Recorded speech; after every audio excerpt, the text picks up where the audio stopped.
tired of chasing pretty rainbows? And are you tired of spinning round and round? Wrap up those shattered dreams of your life, and at the feet of Jesus lay them down. Give him all, give him all, give them all to Jesus. Shattered dreams, wounded hearts, broken toes. Give them all, give them all, give them all to Jesus, and he will turn your sorrow into joy.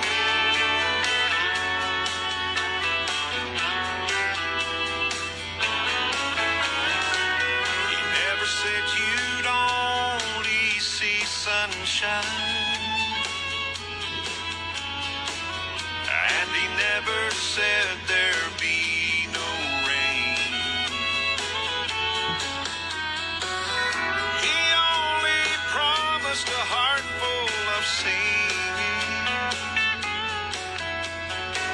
about the very things that once brought pain. Give them all, give them all, give them all to Jesus. Shattered dreams, wounded hearts, and broken toes. Give them all, give them all, give them all to Jesus, and he will turn your sorrow into joy. Oh, give them all, give them all, give them all to Jesus. Shattered dreams, wounded hearts, and broken toes. Give them all, give them all, give them all to Jesus, and he will turn your sorrow into joy. And he will turn your sorrow into joy. And he will turn your sorrow into joy. Amen. Purihin po ang dakilang Diyos. Isang magandang hapon po sa lahat ng mga sumusubaybay sa programa po ng Chosen Bride of Christ. Nawa po ay ang gabay pag-iingat ng Diyos ay sumaatin sa araw na ito. Pagpapala, kapayapaan ay sumating lahat po. At nais ko pong magbahagi ng salita ng Diyos about po sa salitang responsibility, o responsibilidad ng bawat isa po sa atin, mga kapatid. Isang magandang hapon sa iyo, Sister Mer Pantilan, at sa kay Sister Rica de la Cruz Tapong. Pagpalaing tayong lahat, at sa mga ilang pa dyan na sumusubaybay. So, usapan po natin yung salitang responsibility. Ayon po sa sa Biblia ay sa mensahe ay may binabanggit ang ating mga propeta ng Diyos. At ito po ating babasahin, ito po ay madalas na ay papangaral po sa bawat simbahan po, na about po ito kay Jonas, na kung saan ay binigyan siya ng Diyos ng isang responsibilidad o tungkulin para ito ay kanyang gampanan. Alam natin ang buong istorya po ng lingkod na propeta ng Diyos na si Jonas, pagkat kasi doon po sa iniuutos ng Diyos Ah, ay meron pong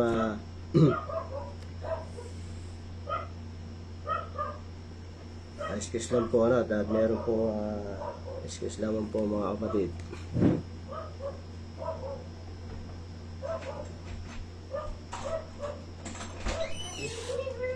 Hindi na yung mga sasagaban ng mga yan.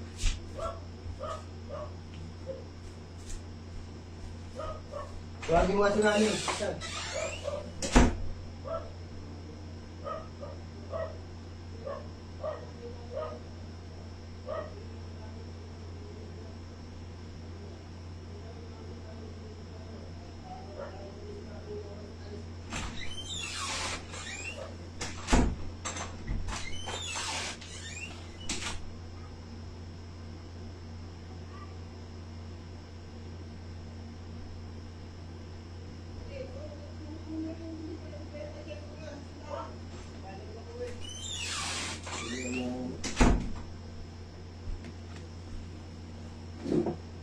Pagpaumin niyo po mga minamahal na kapatid at mayroong konting abala.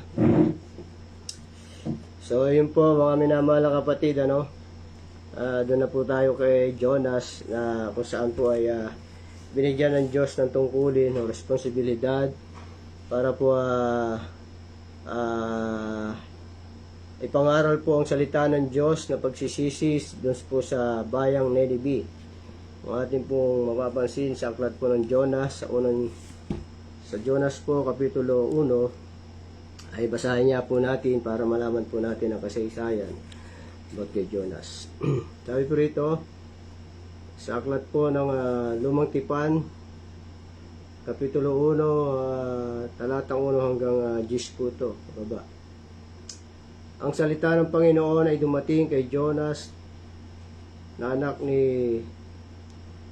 Amitay, na nagsasabi, bumangon ka, pumaron ka sa Nineveh, sa malaking bayang yaon, at humiwalay ka at humiyaw ka laban doon, sapagkat ang kanilang kasamaan ay umabot sa harapan ko. So iyon, nag-uutos po ng ating Panginoon na pumaroon siya sa bayan ng Nineveh at mangaral nga, sapagkat ang kasalanan po ng bayang Nineveh ay umabot po sa Panginoon. Ayaw kasi ng Panginoon ang kasalanan, kaya gusto ng Panginoon na warningan ang bayang Nineveh sa pamamagitan po ng kanyang propeta. Subalit ito pong si Jonas, alam natin ang kwento sa kanya ay siya po ay natakot doon sa bayang Nineveh, kasi alam po natin ang kasaysayan na yun ay ang bayang yon ay mga pagano, mga mapagsamba sa Diyos-Diyosan, mga pusakal ng mga mamamatay tao siguro yung mga nandun. Maraming mga makasalanan niya. Alam po natin pagka sinabing makasalanan, ay talagang mga taong mga mamamatay tao, mga walang mga paggalang. Sabi ron, ngunit si Jonas ay bumangon upang tumakas. Tumakas po siya patungo sa Tarsis mula sa harapan ng Panginoon, at siya'y lumusong sa Hospe at nakasumpong ng sasakyan na patungo sa Tarsis. Sa gayoy nagbayad siya ng upa ni Yaon, at siya'y lumulan upang yumaong kasama nila sa Tarsis mula sa harapan ng Panginoon. Sa madaling salita po, si Jonas ay tumakas po sa harapan ng ating Panginoon. Yung responsibilidad na iniyatang sa kanya ng Panginoon ay tinakasan niya. Tinalikuran po niya, mga minamahal na kapatid. So dito, mapapansin po natin dito na kahit anong takas po ni Jonas sa harapan ng ating Panginoon doon sa tungkulin na ibinigay ng Diyos sa kanya, ay ibinabalik siya ng Panginoon doon sa responsibilidad na iniyatang sa kanya ng Panginoon, kasi nga tinawag siya ng Diyos. Siya yung tanging tao na kailangan doon pumunta sa bayan ng Nineveh para ipangaral po ang salita ng Diyos. Sabi ron, Ngunit ang Panginoon ay nagpasapit ng malakas na hangin sa dagat at nagkaroon ng malakas na unos sa dagat na napat ang sakyan ay halos masira. Yan po mga minamahal na kapatid. So kapag tinatakasan po natin ang responsibilidad, isang bagay na tungkulin, ay ang Panginoon ay nagpapadala ng mga trial o mga pangyayari sa buhay na hindi po natin maintindihan, gagaya po ni Jonas, mga minamahal na kapatid, na kung saan maaring nang umalis sila Jonas, sila'y naglakbay ng mapayapa sa karagatan, mapayapa ang dagat, subalit ay bigla na lamang pong dumating ang mga unos, malalaking alon, malalakas na hangin, bagyo, na kung saan ay hinahampas ang sinasakyan po nila. Kaya nagtataka po yung mga mangdadagat, na kung bakit nagkaganon po yung panahon. Dahil po sa pagtakas po ni Jonas sa tungkulin na ibinigay ng Panginoon sa kanya. Kaya nagtataka sila. Sabi po rito, nais ko pong ipagpatuloy natin pagkabasa. Maganda po kasi yung istorya po nato na ito ang dapat nating tularan sa ating mga mananampalataya sa huling kapanahunan, na isang bagay na ito na nangyari sa katauhan po ni Jonas na pwede po nating i-apply sa ating sarili, sa bawat mga mananampalataya, na kung saan kung merong iniatang sa atin ng Panginoon na isang responsibilidad, ay huwag po nating tatakasan ito. Kumbaga, sabi nga, kung ikaw ay tinawag ng Panginoon, ay tiyakin mo na manatili ka ron sa pagkatawag. Sabi po ni Apostol Pablo. Sabi po rito, nang magkagayoy, natakot ang mga taong dagat at dumating ang bawat tao sa kanya-kanyang Diyos at sa kanilang inihagis sa dagat ang mga daladalahang nangasasakyan upang makapagpagaan sa kanila. Ngunit si Jonas ay bumaba at sa pinakaloob ng bahagi ng sakyan at siya'y nahiga at nakatulog ng mahimbing. Alam kasi ni Jonas na kamay ng Panginoon yon, mga minamahal na kapatid. Kaya ang ginawa niya, natulog na lang siya, sinubukan niya pa rin matulog para takasan, ngunit hindi pa rin, mga minamahal na kapatid, ginising siya. Natakot yung mga mandadagat, na mga sanay sa dagat, natakot po sila. Kaya ginawa ng mga ito, in shortcut, ay ginising po si Jonas sa tutulog, na tumawag ka sa iyong Diyos, sabi ng mga mandadagat, at kami ito, tawag din sa aming mga Diyos, baka sakaling tayo ay hindi mamatay. Ay sa kwento, para hindi tayo mamatay, tayo magsitawag. At sila ay nagtataka, mga minamahal na kapatid, ang mga magdadagat na ito, kung sino po yung parang pinakasalot, sabihin natin, parang pinakamalas sa salitang unbeliever, ganun ang ginagamit nila na sino yung malas sa atin o sino yung may dala na salot, kung bakit tayo nagkakaganito. Nagkaroon po sila ng palabunutan na kung sino man ang mabunot ay yun po yung may dala-dala. Kaya po sa madaling salita po, si Jonas po ang nabunot po rito. Kaya isinaysay ni Jonas na siya raw ay tumakas sa utos ng Panginoon doon sa tungkulin na inuutusan siya ng Panginoon. Sinaysay niya sa mga mandadagat at ang sabi pa ng mandadagat, sila ay natakot dahil nung magsalita si Jonas na sinaysay niya ang mga bagay at ano ang gagawin namin? Sabi ron, sabi ni Jonas, ihagis niyo ako sa dagat. Kaya po, tingnan si Jonas ay hindi po siya natakot dahil alam niya na ililigtas siya ng Panginoon. Ano yung sasakyan niya doon? Di ba mga kapatid? Kung isipin natin, halimbawa kung tayo ay nakasakay sa dagat at tapos gano'n, ihagis tayo. Siyempre, ang isipin natin doon, tayo po ay malulunod. No? Ay mamamatay. Pero alam ni Jonas na ililigtas siya ng Panginoon para dalhin doon sa bayang Nineveh. Kaya ang shortcut, alam natin ang kwento, bagamat siya'y tumakas, ngunit gumawa ang Panginoon ng isang bagay para siya ay manumbalik doon sa tungkulin na ibinigay ng Diyos sa kanya at kinain siya ng balyena o malaking isda. Sabi nila, balyena. Ano, yung alam naman natin ang malaking isda, balyena, malaking isda, ayon sa sinabi ng Biblia, malaking isda, siya ay nilulon. At ilang araw po siya doon, mga kapatid, ay iningatan siya ng ating Panginoon. Kaya sa mga manggagawa, sa ating mga ministers, lahat ng mga ginagamit ng Panginoon sa pangangaral, ay huwag po tayong mag-alala. Lalo na po sa mga baguhan ay pwede pong mag-alala. Ngunit huwag po tayong mag-alala dahil ang Panginoon ay hindi po tayo pababayaan sa responsibilidad na iniyatang po sa atin na kailangan po nating gampanan. Kung saan po tayo nakapwesto sa katawan ng ating Panginoon ay gampanan po natin. Ang fivefold ministry po ay meron pong ginagalawan yan. Kung ikaw ay teacher, ay yun, gampanan po natin yung pagiging guru po natin. Kung ang pastor po ang calling mo, gampanan mo ang pagka-pastor. Kung evangelist ang calling mo, gampanan mo ang paghayo sa iba't ibang lugar, ipangaral ang ebanghelyo. Yan po ay Great Commission na ibinigay sa bawat mga manggagawa ng Diyos. Ito ay responsibilidad ng bawat isa po sa atin. Hindi lamang po sa fivefold ministry ang mayroong tungkulin, mga minamahal na kapatid. Maging sa inyong mga member, kung ano yung pagkatawag na nararamdaman mo, kung ikaw isang mga awit sa simbahan, ay gampanan mo ang tungkulin niya. Kung ikaw ay nilagay na trustee, ay ayoko na mag-trustee. Gusto ko na, mahirap pala mag-trustee.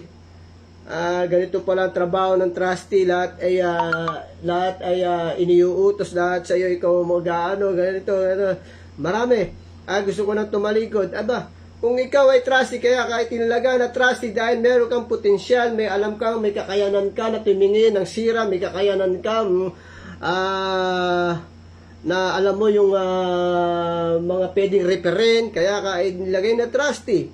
Yan ay calling, yan ay pagkatawag sa iyo na dapat nating gampanan, mga minamahal. At gampanan po natin ng bawat mga kaloob natin na maluwag sa ating puso, yung walang pagrereklamo. Merong magamat mahirap, tiisin po natin. Kaya sabi sa Biblia, magtiis tayo. Kapatid. So yun, hindi lamang po yun. Maging sa pagigitara, sa mga musician, yan ay mga tungkulin sa loob ng iglesia na inilagay sa atin at iniyatang na dapat po nating gampanan para po sa ikaluluwalhati ng ating Panginoon. Amen. So ano po sabi ng mahal propeta ng Diyos? Nais ko pong bumasa ng quotation ng mahal propeta ng Diyos, at kung hindi po natin ito, itutuloy po natin ito, mga kapatid, sa susunod, Lord willing. Gusto kong basahin ito. Ito medyo maganda po ito. And now, we find out that his nature was here to always to warn a man before judgment, to warn a nation before judgment, and support. Amen. So alam po natin yun, gaya ng kay Jonas nga po na inukwento natin na bago niya hatulan ng bayang Nineveh ay kailangan munang dumating ang warning, paalala. So sa atin may mga paalala po sa loob ng simbahan. May ginagamit ang Panginoon ng mga ngaral para tayo po'y paalalahanan, at dapat hindi nagiging matigas ang puso natin. Pagdating po sa pagiging pagpapaalala ng salita ng Diyos na napapakinggan po natin every Wednesday, every Sunday, nagpapaalala ang salita ng Diyos, dapat hindi po tayo nagiging matigas doon. Dapat po nating gampanan yon. Merong paalala sa atin. Sabi ron, He always gives His warning, a reminder to we of a responsibility. Amen. Praise God. Binibigay sa atin ng Panginoon ang isang paalala. Inire-remind sa atin ang ating mga responsibilidad para gampanan natin. Kasi nga minsan tayo po ay nagkukulang, minsan tumatakas tayo kagaya ni Jonas sa responsibilidad na ibinigay ng Panginoon sa atin. Minsan gusto nating takasan, minsan gusto nating talikuran. Pag tinatalikuran natin, lalo tayo napapahamak kagaya ni Jonas, mga batid. Na sana ay marami siyang naranasan sa buhay sa loob ng barko na kanyang sinakyan, mga kapatid. Send din po sa bawat isa sa atin, the more na tinatakasan natin ang naiatang sa atin, hindi na ako mangangaral. Hindi na ako magpapagamit sa Panginoon. Hindi na ako magiging trusty. Hindi na ako magiging diakono. At lalo tayong mga kapatid, lalong may mga dumarating na mga trial sa buhay natin, kagaya ni Jonas. Subalit yung trial na yun, dapat ma-realize natin na yun ay paalala ng ating Panginoon sa atin na dapat tayong bumalik doon sa tungkulin na ibinigay ng Diyos sa atin, mga kapatid. Ano sabi ro, no? Amen. Hindi po ako nagagalit, mga kapatid. Gusto ko lang pong pagdiinan yung salita ng Diyos. Sabi niya, He always give His warning, a reminder to we of our responsibility. We are responsible, and God has put us here on the earth for a reason, and that reason that He has put us here for. We are responsible to Him for that reason. Amen. You should go to Him and find out what He wants you to do. See, if you don't. Yan. Praise God, mga minamahal na kapatid. Sabi ng propeta, inilagay tayo sa mundong ito. Merong dahilan kung bakit ka inilagay sa ibabaw ng lupang ito. May dahilan kung bakit inilagay ako sa simbahan, may dahilan kung bakit kayo inilagay sa loob ng simbahan. Para gampanan po natin yung tungkulin na inilagay ng Diyos sa bawat isa po sa atin, mga minamahal na kapatid. Praise God. At wag po nating tatalikuran yung tungkulin na yan. Magagaya tayo kay Jonas. Pasalamatan natin. Pero hindi na natin kailangan pang gawin yung bagay na yun, talikuran, para hindi dumanas ng mga trials sa buhay. Gaya ni Jonas, mga kapatid. Gampanan lang po natin ang ating tungkulin sa harapan ng Diyos. Amen. Sabi pa ng mahal propeta ng Diyos, sabi niya, so let's dedicate our lives, our church, our taxes, our service, and everything we have to the kingdom of God. Dapat nating ialay ang ating buhay sa simbahan, mga kapatid. Ang ating mga ginagawa, ialay natin ang ating mga tungkulin. Amen. Para sa kaharian ng Diyos, mga minamahal na kapatid. Lahat ng ginagawa natin, kung anong kaloob mo sa loob ng simbahan, kung ikaw ay merong gift na pag-awit, gamitin mo yung pag-awit mo sa harapan ng Panginoon para sa kaluwalhatian, hindi para maluwalhati ang bawat sarili natin, mga kapatid. Ito'y para sa kaharian ng Diyos, para naman ma-bless ang mga tao. Amen. Kasi nga, kung lahat ay maganda ang boses, wala nang baga, hindi mo na ma-appreciate yung boses na kaloob na ibinigay ng Diyos kasi lahat maganda umawit, di ba? Kaya iilan lamang po yung mga magagandang boses. Ngunit kung maganda boses mo na ibinigay ng Diyos, hindi sa iyo yun. Bigay ng Diyos na kaloob yun para maluwalhati ang Panginoon sa pamamagitan ng pag-awit mo. Amen. May mga tungkulin ng bawat isa. Sinabi yan ni Apostol Pablo, sa susunod po ay babasahin po natin yan. Maraming salamat po sa mga kapatid na nasa iba't ibang dako ng lugar. Pagpalain po kayong lahat, Brother Mark Tapong. Amen. At Brother Lani Aligar, praise God. Sister Maria Perly, Brother Quintin, kung saan ay malapit lang dito sa bahay namin yan, si Brother Quintin, alam ko nanonood siya. Sister Myla Bilogs.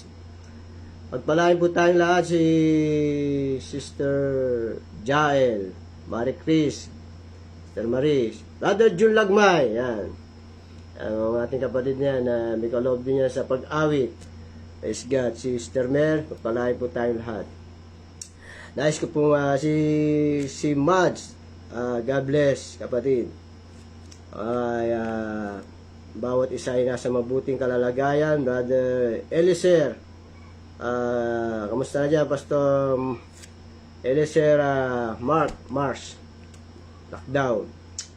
Palain kayo ng Panginoon. So nais ko pong wakasan sa isang panalangin.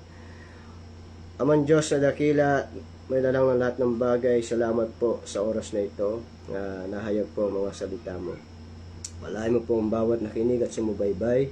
Ang pag-iingat po ay sumaminawa sa hapong ito.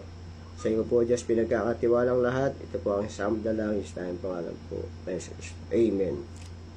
God bless you all po.